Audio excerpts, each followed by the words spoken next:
Shalom, bien-aimés frères et sœurs en Jésus-Christ. Alors, ça a toujours été une grande joie pour moi de vous retrouver. Alors, nous rendons grâce à Dieu pour le don de la vie. Il a pris soin de nous. Alors, nous poursuivons notre étude sur les noces.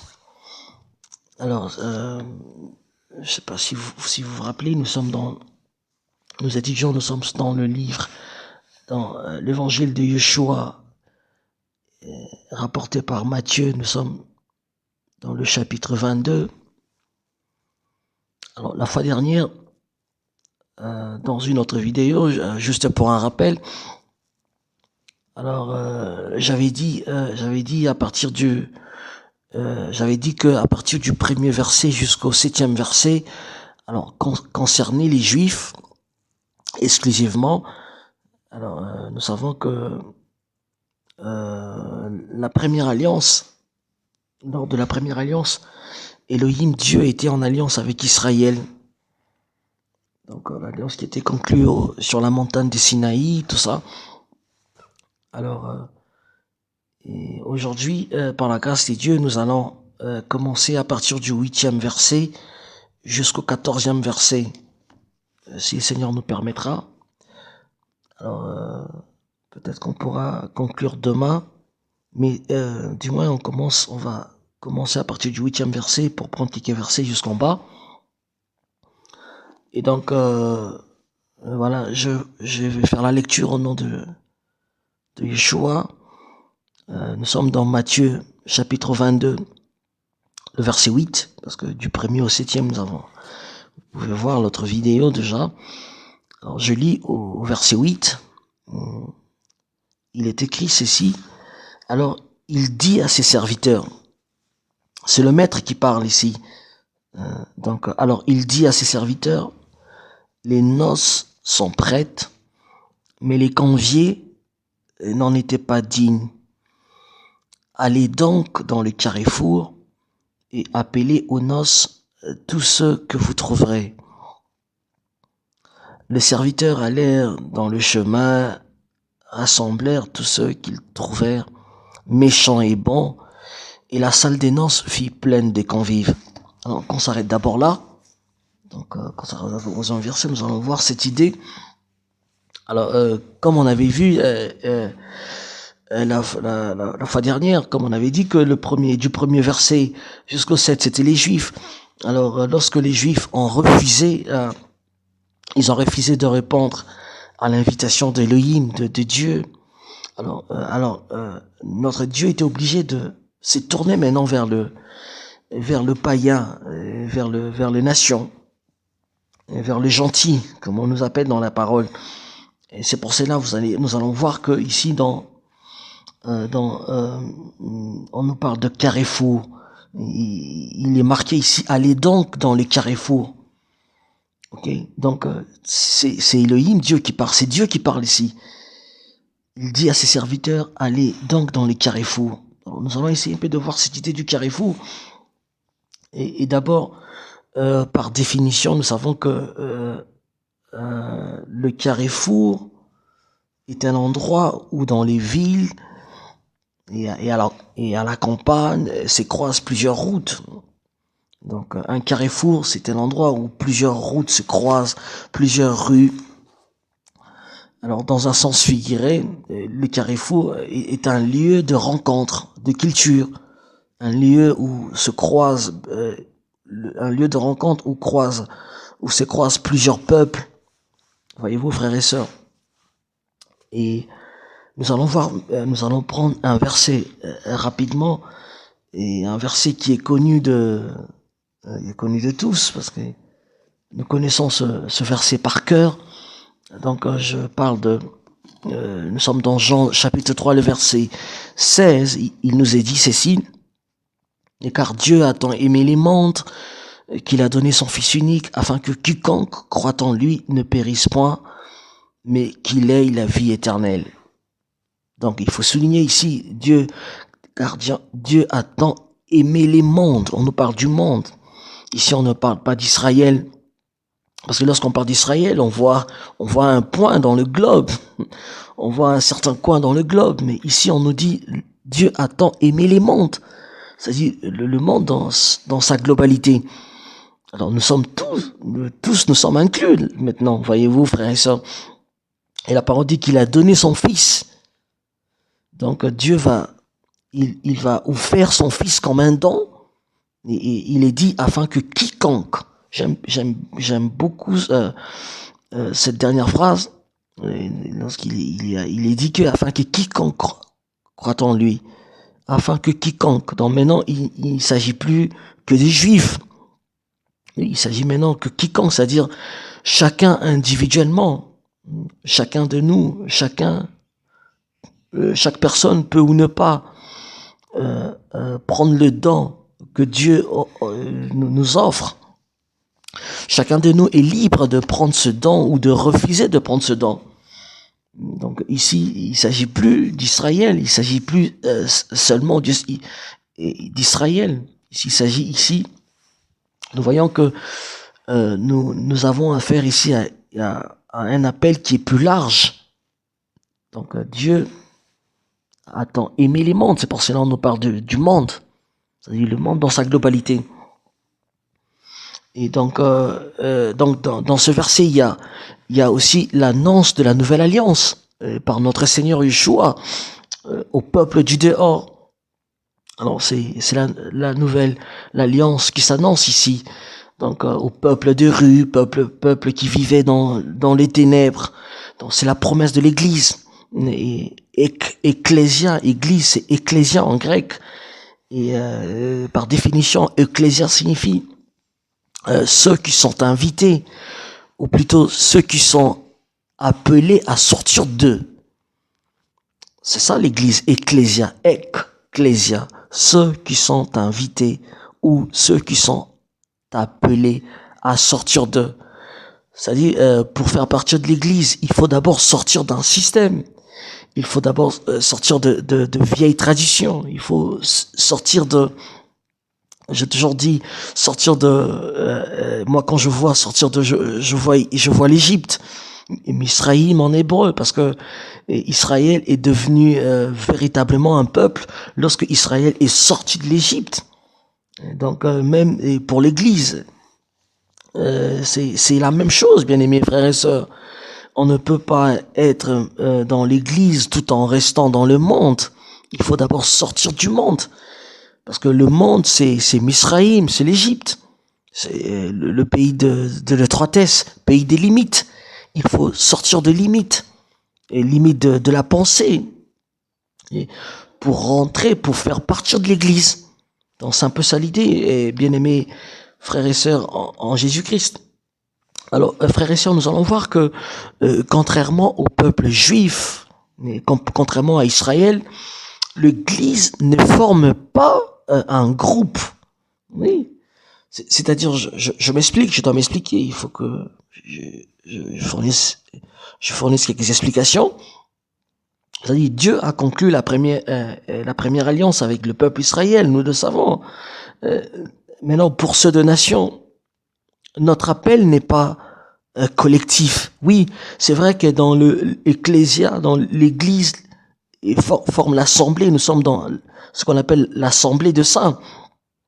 Mais l'appel de l'église, mais dans la nouvelle alliance, n'est pas un appel collectif. C'est-à-dire que notre appel est différent. Notre appel est vraiment différent. Et dans la nouvelle alliance, Dieu traite avec nous individuellement. Ça, il faut toujours garder cela dans l'esprit, bien aimés frères et sœurs. Dans la nouvelle alliance, Dieu traite avec nous individuellement. Dieu traite avec deux personnes, séparément. Voyez-vous, frères et sœurs. Donc c'est pour cela, ça peut arriver que vous êtes dans la famille, vous êtes chrétien, mais vous aimez les seigneurs, mais votre mari, peut-être, ma sœur, votre mari n'aime pas les seigneurs. Oui, bien sûr que vous allez continuer à prier pour votre mari. Mais vous devez savoir que Dieu vous a appelé d'abord, il vous a appelé d'abord séparément. Dans une famille, votre maman ou votre papa peut ou ne pas être chrétien, oui. Certaines personnes peuvent aussi s'opposer même à la foi chrétienne. Mais cela ne peut pas que cela ne vous décourage pas, frères et sœurs. Je voudrais encourager un frère ou une sœur, et vous, frères et sœurs, que cela ne puisse pas vous décourager, que cela ne fasse pas en sorte que vous perdiez votre foi. Gardez votre foi ferme en Yeshua, parce que l'appel de l'Église, l'appel pour Ecclésia et pour chacun individuellement, chacun séparément. Donc Dieu peut m'appeler aujourd'hui. Si Dieu m'a appelé aujourd'hui, et peut-être que demain il le fera pour un autre frère ou une autre sœur. Si Dieu vous a appelé aujourd'hui, ma sœur, peut-être que demain il le fera pour votre mari. Ce que vous pouvez faire en tant que un bon chrétien ou une bonne chrétienne, c'est de prier pour votre mari ou de prier pour votre femme. Peut-être qu'il peut s'agir de, peut-être c'est votre fils ou votre fille qui n'aime pas le Seigneur, qui vit dans la débauche. Et continuez seulement, ne perdez pas votre foi, ne perdez pas la foi. Alors continuez d'intercéder, de prier pour le frère. Et nous sommes dans un où peut-être ça peut être un frère qui est en train d'emprunter un mauvais chemin, peut-être dans l'homosexualité. Je ne sais pas, moi, frère. Je parle peut-être à quelqu'un. Ne perdez pas votre foi. Continuez d'intercéder, continuez de prier pour le frère. Alors, pour conclure, nous allons prendre un verset. Je dirais, nous lirons dans Jérémie chapitre 31. Alors, j'aime beaucoup parce que ici, nous allons voir vraiment clairement la promesse de la nouvelle alliance. Alors, je vous fais la lecture. J'ai lu au nom du Seigneur Yeshua, Jérémie chapitre 31. Je commence par je prends le premier verset. En ces temps-là, l'Éternel le déclare: moi, je serai le Dieu de toutes les familles d'Israël, et ces familles seront mon peuple. Voici ce que déclare l'Éternel: le peuple qui a échappé au tranchant de l'épée obtiendra ma faveur. Dans les déserts, je viens faire jouir Israël du repos. Dans le temps reculé, l'Éternel lui est apparu et lui a dit d'un amour éternel: je t'aime. C'est pourquoi je t'attire par l'affection que je te porte. Je te rebâtirai, alors tu seras rebâti, ô communauté d'Israël. Tu porteras encore de tambourins et tu t'avanceras au milieu de la danse de gens en liesse. Oui, de nouveau, tu planteras des vignes sur le coteau de Samarie. Ceux qui le planteront en cueilleront le fruit, car il viendra le jour où le garde crieront sur le mont d'Éphraïm, ou le montant d'Éphraïm: allons et montons à Sion vers l'Éternel, lui notre Dieu. Amen. Alors nous venons de lire Jérémie 31 à partir du premier verset jusqu'au 6e. Certaines personnes peuvent peut-être me demander pourquoi on parle d'Israël, mais pourquoi le frère Jérémie, notre frère Jérémie nous dit que c'est la promesse de l'Église. Alors vous savez que aujourd'hui, et c'est connu même, et en Israël surtout, dans le milieu dans ce qu'on appelle dans la communauté messianique, donc le chrétien qui vivent en Israël. Nous le savons aujourd'hui que toutes les promesses qui sont liées à Éphraïm, ce sont les promesses de l'Église. Donc Éphraïm, c'est l'Église.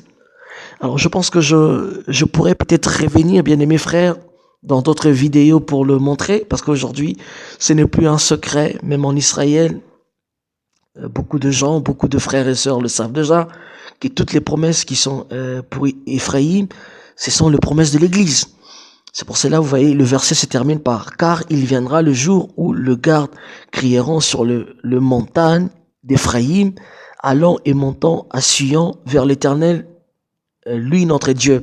Alors nous allons descendre pour prendre nous allons chuter pour prendre le 9e verset. Nous sommes toujours dans Jérémie 31. Ils reviendront en pleurs avec des supplications. Je les ramènerai alors qu'ils seront suppliants, et je les conduirai vers le cours d'eau par un chemin bien aplani. Ils trébucheront pas, car je serai un père pour Israël, et Éphraïm sera mon premier-né. Amen. C'est beau. Car je serai un père pour Israël et Éphraïm sera mon premier-né. Bien-aimés frères et sœurs, je reviendrai je crois dans d'autres vidéos pour parler d'Éphraïm. Et aujourd'hui, pour moi, ce n'est plus une révélation parce que Dieu l'Esprit du Seigneur m'a permis de comprendre cela et je le vois aussi en Israël aujourd'hui où parmi les communautés messianiques, les gens ont compris que toute la bénédiction liée à Éphraïm est pour l'Église. Donc Éphraïm sera mon premier-né. Et vous voyez, Dieu a changé. Dieu a changé la donne. Voyez-vous, frères et sœurs. Avant, c'était Israël. Israël était son premier-né. Voyez-vous, je crois, c'est marqué c'est Moïse qui en parle. Et Moïse, lorsque Dieu envoie Moïse pour faire sortir Israël en Égypte, il dit, va faire sortir mon peuple, va faire sortir Israël, mon premier-né. Et je crois que c'est Dieu qui parle à Pharaon. Dieu dit à Pharaon, laisse partir mon peuple, laisse partir Israël, mon premier-né, Israël, mon fils. Mais ici, dans Jérémie 31, le verset 9, nous voyons Dieu qui appelle Éphraïm. Dieu dit, Éphraïm sera mon premier-né. Donc, c'est l'Église ici. Donc, avant, c'était Israël. Et après, comme Israël a rejeté, Israël n'a pas répondu à l'appel des dieux. Alors Dieu il s'est tourné chez les nations, chez les gentils. Dieu a fait des nous son premier-né. Aujourd'hui, et l'Église Éphraïm est le premier-né d'Élohim. Comme c'est marqué ici qu'Éphraïm sera mon premier-né. Que le Seigneur vous bénisse, frères et sœurs. Alors, si jamais cette vidéo tombe chez vous, alors, s'il vous plaît, n'hésitez pas de partager cette vidéo. Et je dirais, s'il vous plaît, abonnez-vous aussi. Et donc, le seul moyen pour vous de nous aider, de nous soutenir, c'est de vous abonner. Abonnez-vous à notre chaîne, Voix Logos Yeshua. Et partagez cette vidéo partout. Partagez à vos frères et sœurs. Et que les Seigneurs vous bénissent. Nous allons, par la grâce de Dieu, peut-être revenir, si pas ce soir ou peut-être demain, avec d'autres vidéos pour parler d'Éphraïm, l'église Éphraïm, pour parler aussi, pour continuer, pour prendre d'autres versets, parce que nous nous sommes arrêtés au verset 8 de Matthieu chapitre 22. Nous allons descendre jusqu'à la fin pour essayer de comprendre ce que le Seigneur nous a transmis comme message. Que le Seigneur vous bénisse. Shalom.